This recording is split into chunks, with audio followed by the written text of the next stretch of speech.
Nick, you have visited Spain, England, Canada, Indonesia, Mexico, Guatemala, India, China, various regions of the United States, and all in the name of bootmaking and shoemaking. What's the most profound lesson you've taken away from experiencing such a wide range of human culture? I didn't think I'd have to prepare answers, but this is a tough one. I think the more I've traveled, the less I've believed in free will.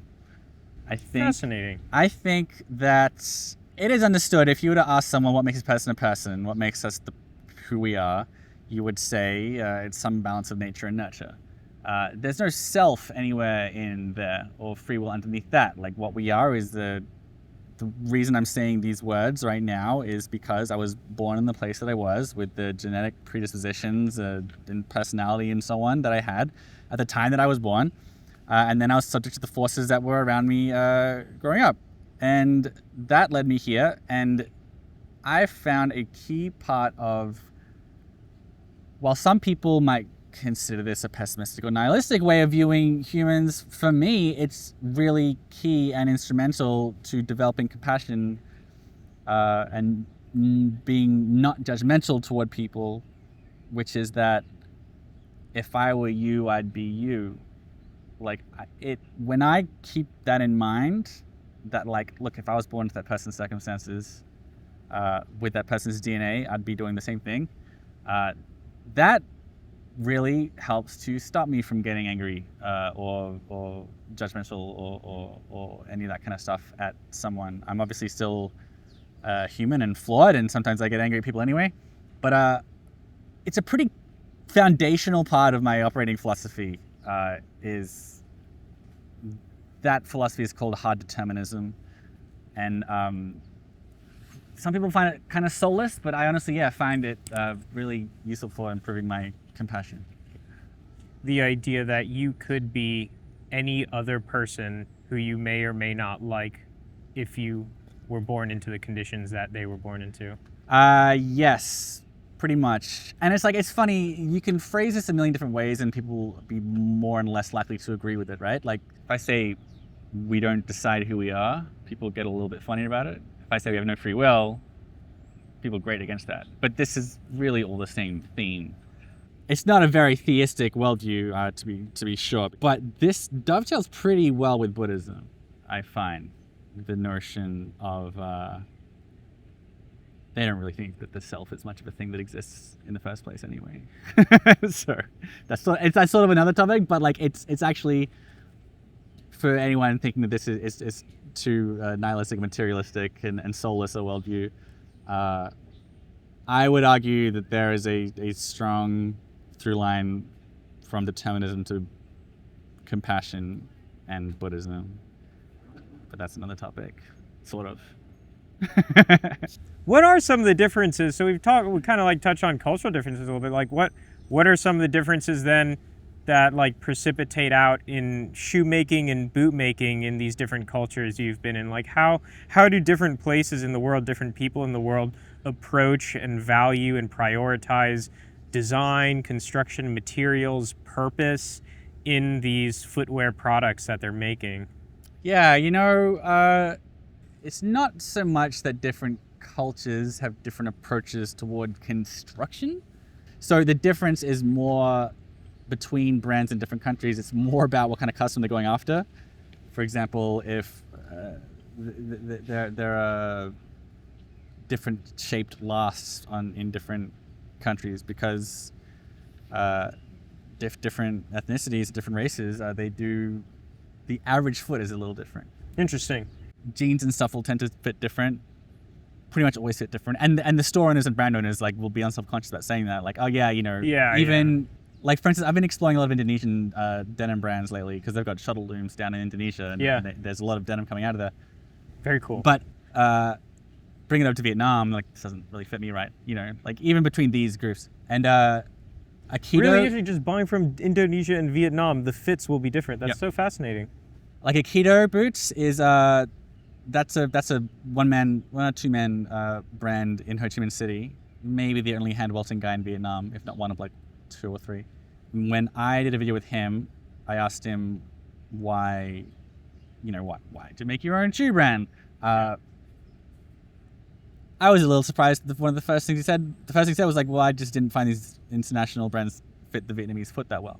Apparently they've got a very an unusually high instep relative to total length, something like that. But there are also differences in feet. So that's an interesting thing from between the cultures, right? As far as the style and aesthetic and the patterns, though, it's usually more up to the individual than the individual craftsman and brand owner than what the culture likes, because the culture doesn't even like Western footwear. That doesn't like the culture isn't the culture that makes these shoes and boots in the first place. You know what I mean? Like, it's already like a Western import. Yeah. They do it themselves, and it's very, very difficult. And I'm not saying that obviously there's no stealing or ripping off or anything. But yeah, the point being that there's no culturally preferred pattern for a Goodyear welted country shoe in China. Like, no, that's not from that culture. You mentioned that denim is now something that's coming a lot out of Indonesia. I don't myself know a lot about denim. You mentioned they're getting more looms, I think. I know when I hear denim, I think of America and I think of Japan. That's what, especially when I'm talking about like artisanal denim. Yeah. Can you tell us more a little bit about Indonesian denim? I didn't even know that's like an up and coming thing. Is that? You know what? Most people don't know about it. But you're right. It's a nice piece of New York. Yeah, that's the little rat just We're seeing giant rats by. like running around here in broad daylight. Yeah. So this is really interesting to me, possibly just me, but you're correct. When it comes to the high-end denim, people are typically talking about selvage denim. And selvage denim is woven on shuttle looms, which are relatively rare, and they make it like 10 times more slowly than normal denim, right? And there is a myth, and I'm afraid that when I started doing denim videos, I was guilty of perpetuating it, that all the shuttle looms in the world are in Japan. I think I probably said that right. And people know that's not true now, but there's still like a general idea that shuttle looms, they're all in Japan or the US. But there's a whole bunch of shuttle looms in Indonesia. And through because of a variety of economic factors, it's pretty hard to import stuff into Indonesia and export it out. The taxes are very high. It's the main reason why Indonesian boots are like $500-600 even though they're made in Indonesia, because the taxes are brutal. Really? Yeah, the guy Sagara, Bagus at Sagara, in my video on it, at the end of it, he does a really funny like rant against the Indonesian tax man. Funny. But the point being that a lot of Indonesia is in Southeast Asia the highest. It's got the most e-commerce. And in some ways, it's a relatively not sealed, not isolated. A lot of the point being that a lot of industries just exist within Indonesia because it's hard to get in and out, and that includes selvage denim. Some guys got some looms there. They're making selvage denim. And another funny thing is that there is, if you live in New York and you're into boots or jeans, you probably wound up at a raw denim hang at some point. Like sure. in places like New York, I've been to one in London. You get clubs of people who just enjoy raw denim and boots and just the whole scene that I'm in myself. Some guys get really into it. What people might not know is that there are cultures around heritage denim stuff. You probably know there is in Japan, but there's also is in Indonesia. I've been to a denim hangout there. I've been to one in Vietnam. Interesting. And part of that is because it's good to wear on a motorbike, and everyone out there drives motorbikes and mopeds. Interesting. Wow. For the durability. Funny. It's also sun protection. It's also a few other things. They fade like super. It's okay. It's fine. Thanks. God. I was thinking crawl under. No, not at all. We don't own this sidewalk. So there's a bunch of reasons, and I got a video on that coming out as well. I did a whole interview with the Vietnamese guys, denim scene. Anyway, this is a long-winded way of saying salvage denim is produced in Indonesia, and while the really thick denim, let's say 20 ounces, you getting 20-ounce salvage denim made in Japan or the US, that's typically $300. You can get from Indonesia for like under $100 usually. Wow. But Indonesian brands, as anyone who is interested in the Indonesian boot scene knows, it is unusual for them to have a website at all, let alone a functional website, where if they do have a website, good chance it's busted. If it's not busted, good chance it's not in English, or it's really slow, and so on and so on. So all these brands are hard to find, very hard to find out of Indonesia. And like I just mentioned, even if you get yourself a pair of these jeans, good chance they won't fit you because they'll be made for Indonesian buddies. And Interesting. there are some complaints on the internet about, the quality control isn't quite as rigorous as it is with Japan, which is like the nation of quality control. Those guys will measure everything down to the atom and make sure everything's consistent. Plenty of US brands have not good reputations for quality control and inconsistent fits, that kind of stuff. So I'm not saying this is an Indonesian thing. Because there's a bunch of cheap denim out there. And some of them have websites that work and they'll mail to the US and everything. It's hard to find. How do you find them if it's not like I've got a great spreadsheet if anyone wants to DM me. I'll tell you the ones that you can get. But yeah, generally it's and it's the same in like Thailand. There's a couple of, I think they've got a couple of shuttle looms there. And there's a couple of denim brands there, and I'm friendly with the owners, but they didn't have websites. They just wait for someone to come walk into their store in Chiang Mai, which seems so prehistoric to us, but of course it's how the entire world of commerce worked 10, 20 years ago, So it's not to say that, and it's honestly still the way it works in Australia and plenty of other developed countries. Like e-commerce is not what it is in the US, in most other countries, even extremely advanced ones like Australia. So yeah, there's that curious little market of Indonesian denim. That was a long answer to your question, but I want to figure that out because I spend a lot of time in Southeast Asia, and I've got some plans in place. I want to get it places. Yeah, you've spent a lot of time in Southeast Asia lately, and South Asia, India as well. A primary theme, I think, in the current kind of like consumer cultural zeitgeist here in America is the bridging of the East and West, right? So you have a lot of Americans, I think, in a variety of genres, everything from video games to denim to shoes to boots, realizing that, the eastern part of the world makes some really, really wonderful stuff. And I think that there's kind of a waking up going on. And so I'm curious from your perspective as someone who functions as a bridge from a Western audience to kind of these Eastern makers, like what are some of the barriers you think exist? We talked about websites being one of them, but what do you think some of the barriers that exist between Western consumers and Eastern product makers? Yeah, I mean, you just touched on it. It's the internet is not quite so much of a thing, or rather, e-commerce is not quite so much of a thing. And whether we're talking about Indonesia or Vietnam or elsewhere or Thailand, and sometimes when it is consolidated, it's on like an unusual, not quite eBay, not quite Alibaba, not quite something else, but there's platforms that they'll use if a nation does have an okay e-commerce scene. They'll use a website that's a little bit confusing to us as Westerners. Anyway, far and away, it's the fact that it's unusual for a brand in a lot of places, it's unusual for a brand to even have a website to begin with, let alone one you can order from, let alone one that's in English, let alone one that functions well, and so on, so on, so on. That's a big one. Obviously, one of the factors is there is, in some circles, a stigma against Western people buying Eastern stuff. And of course, I'm really referring to made in China, which is a dirty word to a lot of folks. And especially in the space that I operate in of like boots and denim and these are like Americana kind of stuff, which I love as an immigrant to the US. But a lot of the time, something you made in America is like part of the point. Right. A lot of the time. It's the American style, iconically American style is a big part of it, but also them being made in America. So that's one reason why they might shy away from that. Oh yeah, we don't know the footpath. Thanks. Do you think there are like cultural differences that make like customer service somewhat of an obstacle? Like you talked a little bit about quality control. Well, so one thing I wanted to touch on as well,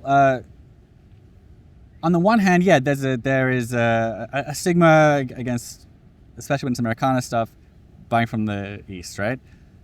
And side note, the fact that Grant Stone has managed to become so successful, which is a American shoe brand that gets their stuff made in South China. They got so successful in the boot space. It's just, it's a historic victory for helping change these perceptions. It's really incredible what they did. But there is also, and I wouldn't say a stigma, but a disinterest in selling from the east to the west as well, a lot of the time. And a lot of that is just like, why would I want to go to all the effort of like getting my website done in English and advertising on Instagram in the US and everything? I don't even know if there's that kind of interest there. Like starting a whole new brand. Yeah. But also, as anyone who's interested in Japanese denim and boots would attest, it's hard to buy a lot of these brands, even if you want to. Interesting. Because a lot of it is because they have long existing agreements with stockists, with stores, like from like the 20th century. You know what I mean? Like Interesting, really? Well, yeah, like for example, Pure Blue Japan is probably my most worn-in pair of jeans. I tag them on Instagram whenever I wear them, and the owner of the brand once said, "Hey man, nice post, love your stuff." And I was like, "Oh hey, so nice to make contact with you. I saw these neppy black jeans on your site in this fit. I love them. Can I buy a pair?" And he goes, "No." That's not how businesses work. Like that's not how that's meant to work. I'm like, but anyone else who quite likes Japanese products in particular, because this is a particularly Japanese sort of mindset I'm describing here, they'd be familiar with these sorts of interactions, like going to a brand like, "May I please give you money for your goods?" And they say, "No, you can't." That's so fascinating. Someone else has it, or whatever. And I've been told that part of that sometimes, at least, is because they do indeed have a big thing with honor, and I've told this store that they're the ones to sell it. That's where you got to get it from. But it's not just that. It's also like this idea that like you should always be growing your business and always looking for new customers and expanding, never being content. That often isn't shared by these businesses. They are obviously not saying this is true for actually everybody.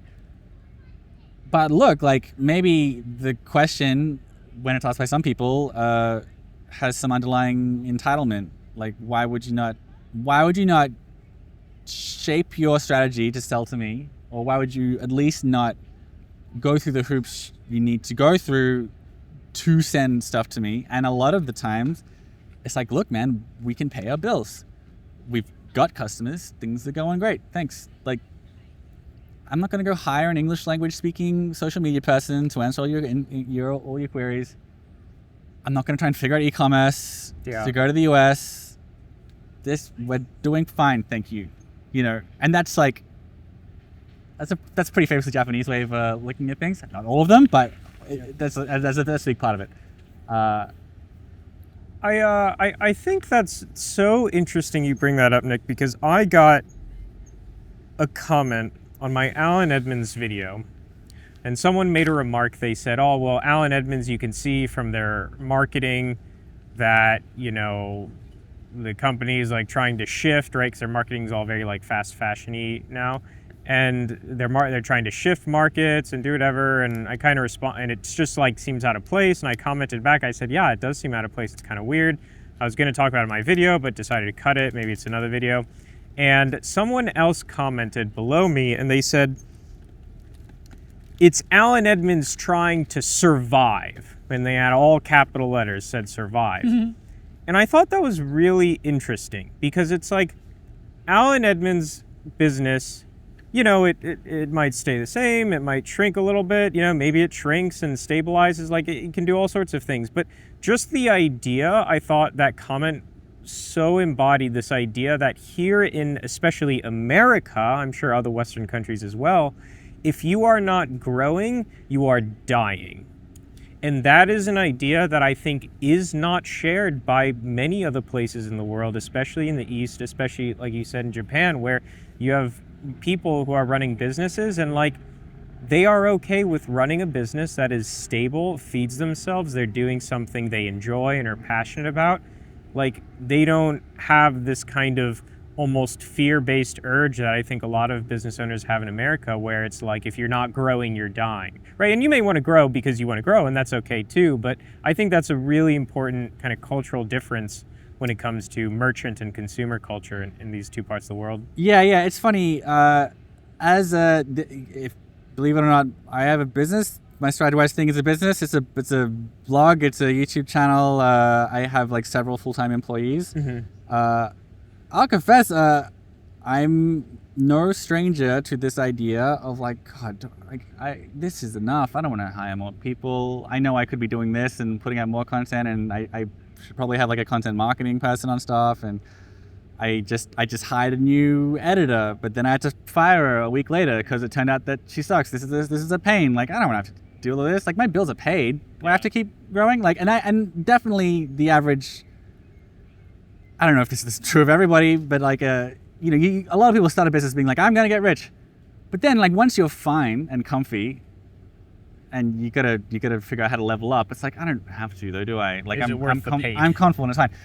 That's just one part of it, but that's not so much a cultural attitude as it is just like I don't know, the way some businesses wind up going. I think when it comes to Allen Edmonds. And also, I mean, a lot of businesses like this. I mean, Alderman's got bought out, right? Like they got owned by venture capital or something. But even when you're a family-owned business like Red Wing, which is still privately owned, they also have to survive, all caps. Not necessarily, in their instance anyway, because they want to keep on growing and growing, getting richer and richer and richer. It's because they have a zillion employees. They're big. Yeah. So you have to at least sustain that. Yeah. And in a world of inflation and turbulent global supply chains and customers who will complain if you raise the price in accordance with the amount that the components and materials have increased, like it's not these brands' fault that they had to add $200 to the price of their thing, but they know they'll lose customers, so they got to start cutting their corners, that kind of stuff. So it's like, I get if your business is already big, you're in a tough spot when it comes to maintaining your customer base and the quality of your product. And then one more thing is that if you are, say, Allen Edmonds, because I was focusing more on the privately owned or family-owned businesses just then, these great historic U.S. brands, they got bought out, and the venture capital people need to make a return on their investment. Sure. And so these companies are under much more pressure to get more profits and grow with time because they got bought out. It's not always the case, but the biggest dips in quality you'll typically find right after a company gets bought out, or in the years after they get bought out, because someone invested a bunch of money to buy them out and they got to make that return. Many consumers American consumers certainly are particularly concerned about the ethics of buying goods from the East. They see such high quality products offered at such remarkably affordable prices compared to what they see in at least, American department stores. As someone who's been to the workshops and seen the actual production lines, at least in, certainly in Southeast Asia, do you think these products are produced ethically? Good question.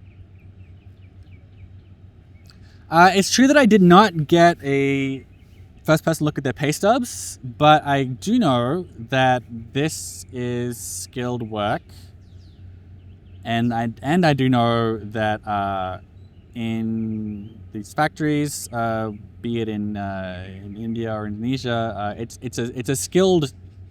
This stuff is hard to make. That's one of the nice things about it. That's what we like about this space. That also means that getting employed in one of these places means you'll make more money than you would have at a lot of other jobs, and that's one reason why it's generational. Interesting. And look, I'm not going to pretend. Obviously, like, they knew that I was turning up with the camera the day before. It could have been a horrible sweatshop full of children.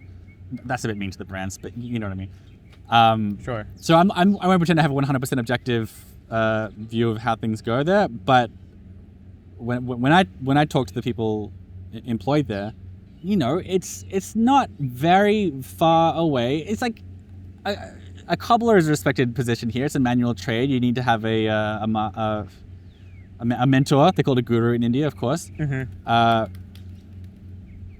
Carpentry, plumber, electrician. Everyone respects those jobs. The shoemaker is a similar sort of thing. especially when it's old-fashioned shoemaking, like this sort of stuff. So the jobs are sort of viewed that way. Like this is, it's not the $1 million job, but this is a skill job that I need to be taught how to do. I'm proud of it.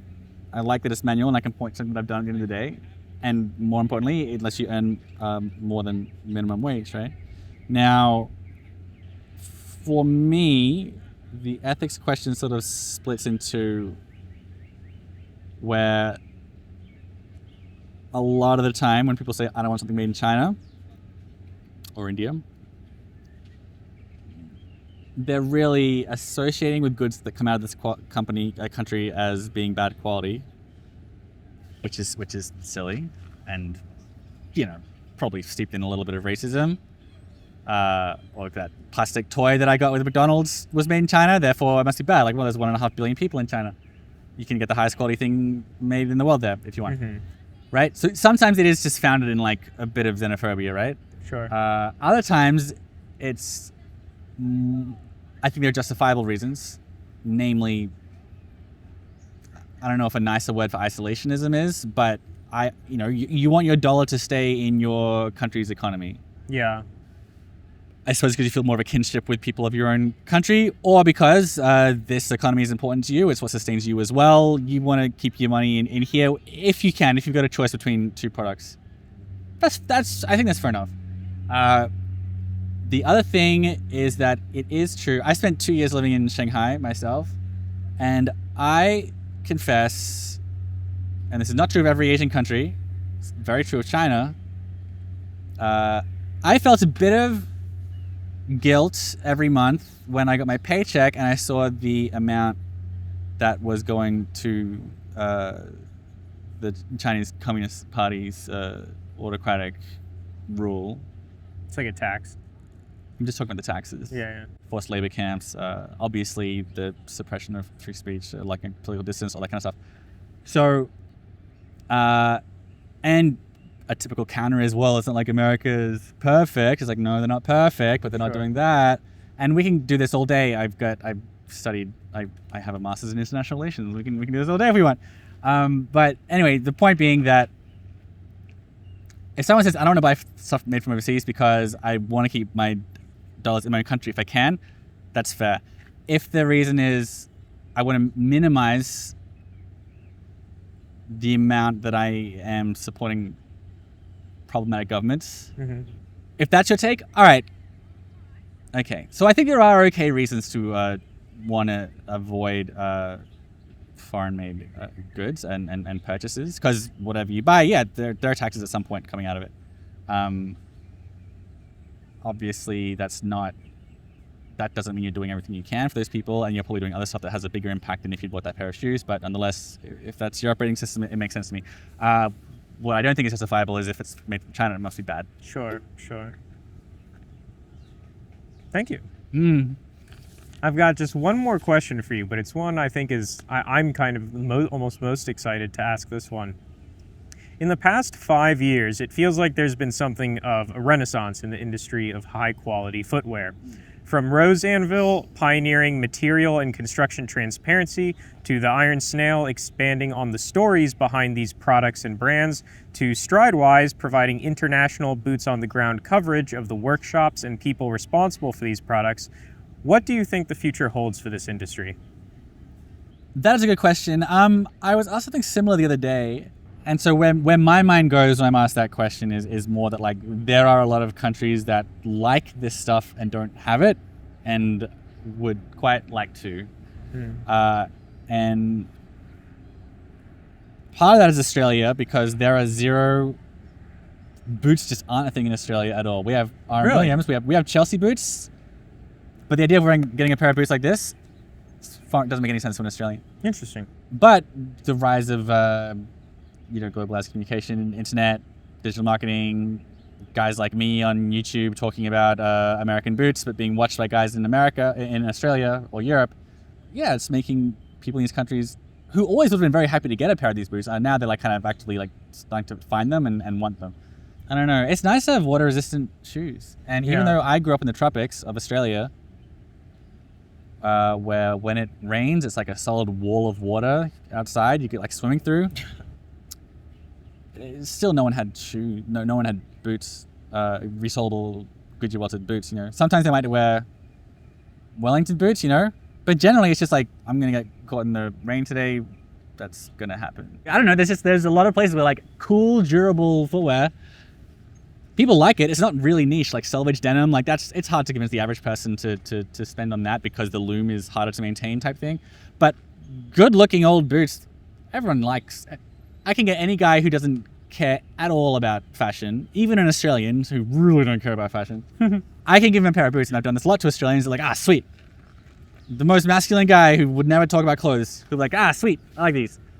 So anyway, that's my answer. I think the population of Australia is very low, New Zealand even lower, so it's hard for the companies to justify expansion. But I think that whether it's opening factories in these countries or just opening them in nearby factories, or local brands making their own versions of them, I see the American style of boot.